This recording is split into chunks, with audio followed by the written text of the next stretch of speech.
é: quantas horas de oração vale o seu casamento por dia? Ela virou para mim e falou: não, pastor, eu fico conectado o tempo todo com Deus. Irmãos, isso é mentira.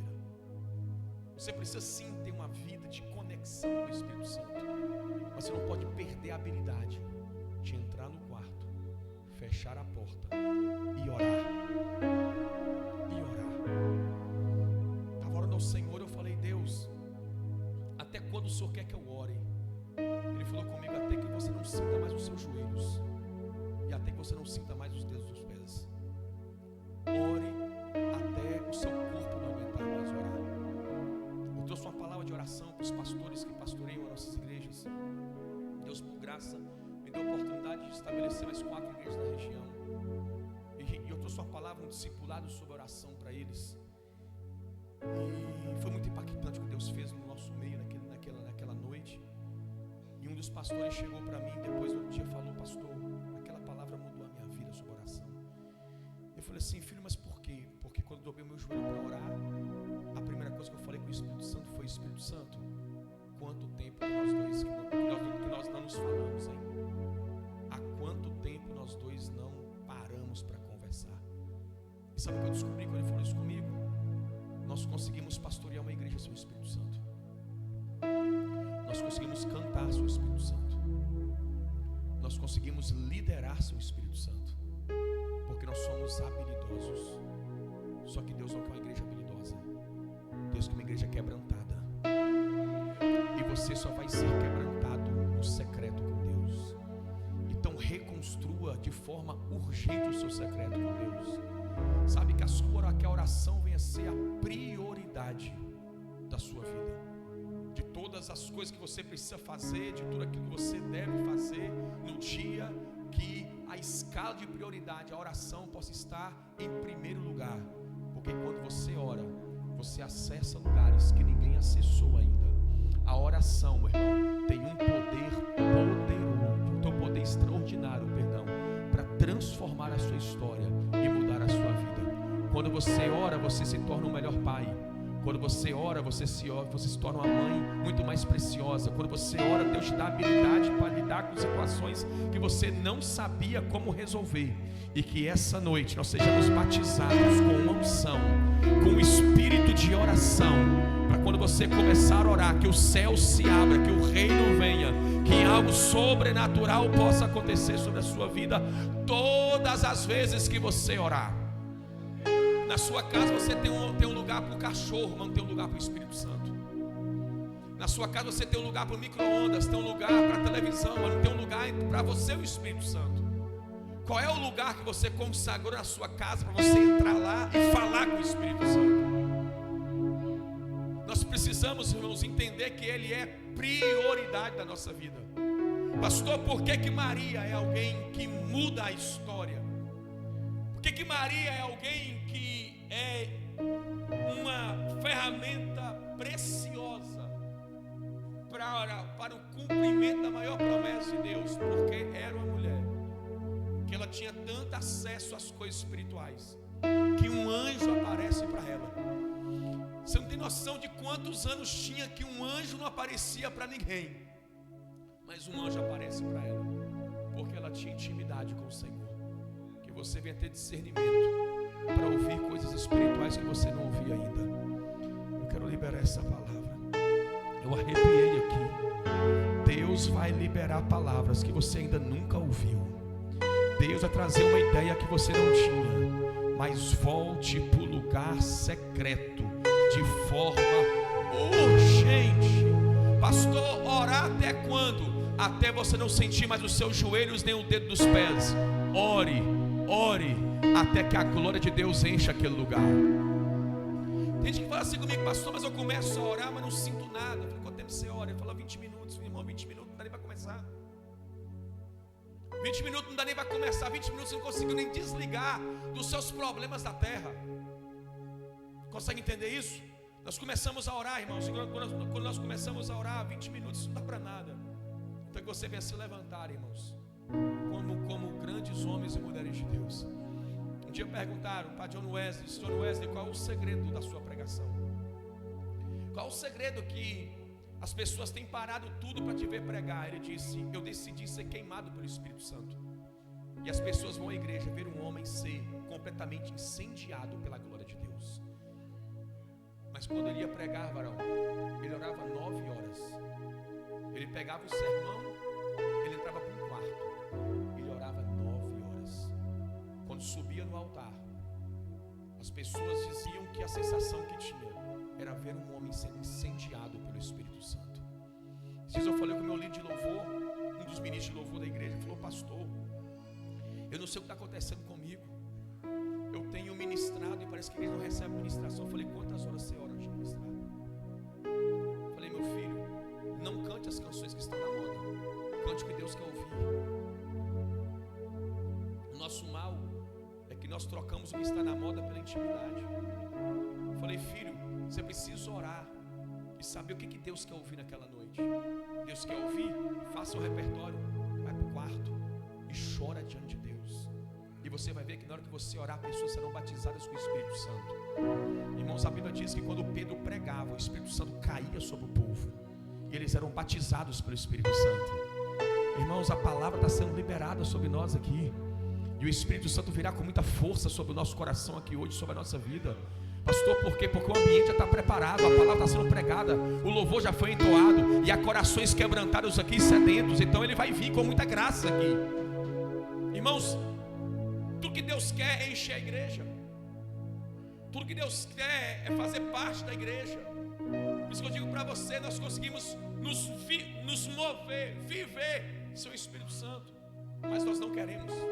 Nós queremos ser, sim, transformados pela glória de Deus através da intimidade com o Espírito Santo. Irmãos, quantas virgens havia em Israel? Várias. Mas Deus agora escolhe aquela mulher de uma forma tão poderosa. Ela deveria ter entre 14 e 16 anos. E a Bíblia vai dizer então que ela já estava dada em casamento. Ela já estava sendo preparada para que ela pudesse casar. Ela estava noiva de José. E a Bíblia vai dizer então que ela... Por isso que Jesus fala assim, olha, que no céu seremos como um anjo, que não se casem e nem se darem. O que é se dar em casamento? É estar separada para alguém.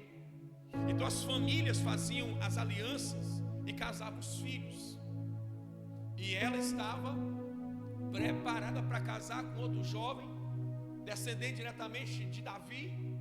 Só que a Bíblia vai dizer então que aquela mulher, aquela moça, ela foi escolhida para algo sobrenatural. O que me chama a atenção sobre Maria, por que Deus escolheu aquela menina? Primeira coisa, dentro daquilo que o Senhor falou comigo, que ela era comprometida. Ela não estava de forma leviana, ela sabia o valor de um comprometimento. Comprometimento com José e comprometimento com o Senhor. O que nós precisamos entender é que Deus vai levantar uma geração, irmãos, que vai impactar essa terra. O que eu tenho orado é que Deus não precisa levantar uma nova geração.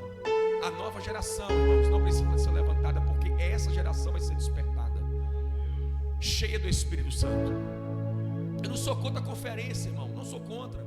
Os meninos da igreja gostam, tem descende, ele vai aquele tanto de carro para lá, tem não sei o que, os meninos levantam o tênis lá, e parará. Irmão, não sou nada contra isso, mas você precisa entender uma coisa: Deus nunca vai usar uma geração descompromissada. Nós somos exclusivos dele, ou você é de Deus ou você não é. As pessoas querem caminhar com o Senhor, mas querem caminhar debaixo de comprometimento sobre várias coisas. Nós não nascemos, meus irmãos, para estarmos comprometidos com as coisas da terra. Deus nos chamou para ter comprometimento com as coisas espirituais. Deus nunca vai usar gente descompromissada.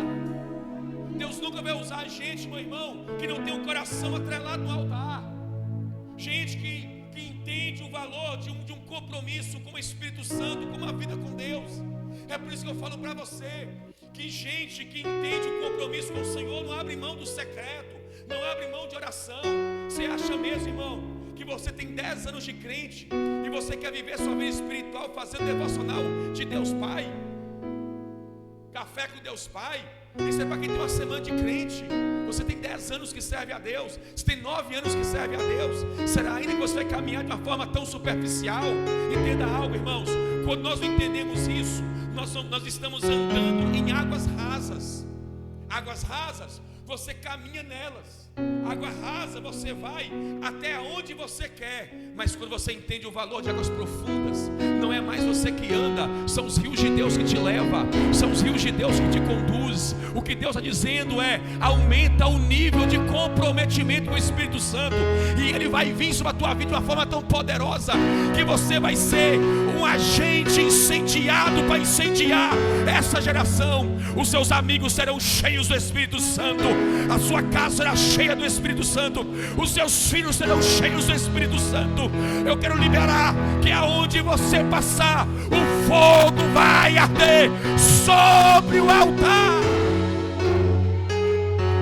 Comprometimento. Pastor, é fácil orar? Não é. Quem aqui falar comigo que é fácil acordar 3 da manhã, 5 da manhã para orar? É guerra. É claro que é guerra. É a carne não querendo, mas tenha comprometimento com o Espírito Santo. Deus nunca usou pessoas descompromissadas. Pastor, é quando Deus pega Samuel e fala: Samuel, vai até a casa de Jessé, eu já encontrei um rei, um homem segundo o meu coração. E ele vai. Quando ele chega lá na casa de Jessé, Jessé tem quantos filhos? 7 estavam lá, 8 com Davi. Estou falando que eu sou fã dela. Dos 8 filhos de Jessé, 7 estavam lá de boa. Agora tinha um compromissado com as ovelhas que o pai tinha dado para ele para cuidar. E o que me chama a atenção é que as ovelhas de Davi eram malhadas. O que eram as ovelhas malhadas, pastor? Eram as ovelhas que ninguém queria. Porque as ovelhas malhadas não serviam nem para vender a pele, porque eram malhadas, e não serviam para o sacrifício. Davi estava comprometido com aqueles que ninguém queria. E todas as vezes que você se comprometer com aquilo que ninguém quer, o Espírito Santo vai vir sobre ti. Vou falar uma coisa para você. Deus sabia onde Davi estava antes de Davi ir para a casa do pai, sim ou não? Então por que Deus não ungiu Davi no pasto? Essa é a minha pergunta. Porque se Deus soubesse, varão, como Deus sabia onde ele estava, por que Deus não ungiu Davi no pasto? Samuel foi logo lá e disse: rapaz, joelho aqui, tem a unção sobre ti, você vai ser rei de Israel. Por quê, pastor? Porque Deus nunca vai te ungir fora, se Ele te ungir dentro da sua casa.